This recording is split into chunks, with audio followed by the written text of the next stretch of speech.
Glam and Glow Aesthetic by Luisa. Dito nga pala yan sa Parañaque and meron din sa may Mandaluyong. Kung saan ka malapit, edi go. Sa ngalan ng kagandahan, kahit saan pa yan, pupuntahan natin. Tara, sugod! Ito yung kanyang aesthetic clinic sa may Parañaque. Tapos sa may Mandaluyong, dun pa rin sa Wake Up Georgios. O diba, kahit saan ka pumunta, parehas maaliwala. Ay siya, wala ng maraming intro. Tara, simulan na yan. Nga pala si Madam Luisa. Lalagyan ka muna ng anesthesia para pampabanhead. Gaya nung nakaraan, sa brow lamination, ganun, susukatin muna. Ayan na yung parang isi-shape na yung kilay mo. Basta panoorin nyo lang kung ano yung ginagawa. Kailangan explain pa no? Sera. Syempre, joke lang yun. O, pag nakuha na yung sukat ng kilay mo, na-drawingan na, buburahin naman yung mga excess na pencil, okay? Inchende. Ayan na yung microblading, guys. Wala akong nararamdaman that time.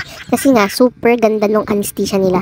In fairness, hindi mabaho kagaya nung sa iba. At saka tingnan nyo, guys, hindi na naka-fast forward. Abis ni Madam gumawa. Halatang sanay na Panglaban daw to sa competition. Lagi daw siyang may award Laging panalo. And then, dito naman yung micro shading. O, saan kayo nakatingin? Baka nakatingin kayo sa dede ni Madam, ha? Naku, magbagong buhay na nga kayo. Tamang-tama. Kung mukhang nakuha mo na yung 13-month mo at bonus, ano pang hinihintay mo?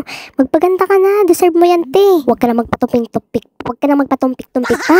At isa pa, ha? Ang gaan ng kamay ni Madam. Kahit ang bilis niyang gumawa, ang gaan talaga. Wala akong maramdaman na pila.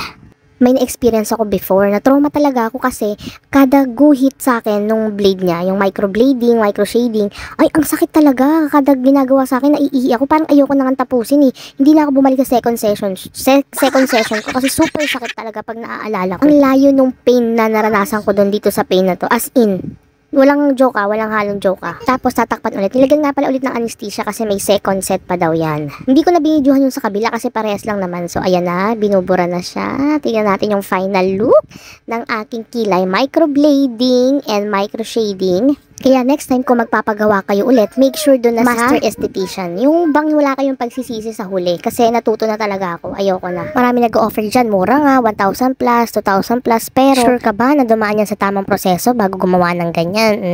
Baka mamaya nanood lang yan sa YouTube. Tapos pinag-practicean lang yung kilay nyo. O, saan ka pa? Hindi mo na maibabalik yung dati mong kilay. Kaya naman, dito ka na susubok na. Ang laki ng ngiti. O, tara tignan natin sa salamin kung maganda talaga. O diba, napasigaw ako sa sobrang ganda. Ang ganda naman kasi talaga. As in, super yung kanilang microblade and microshading.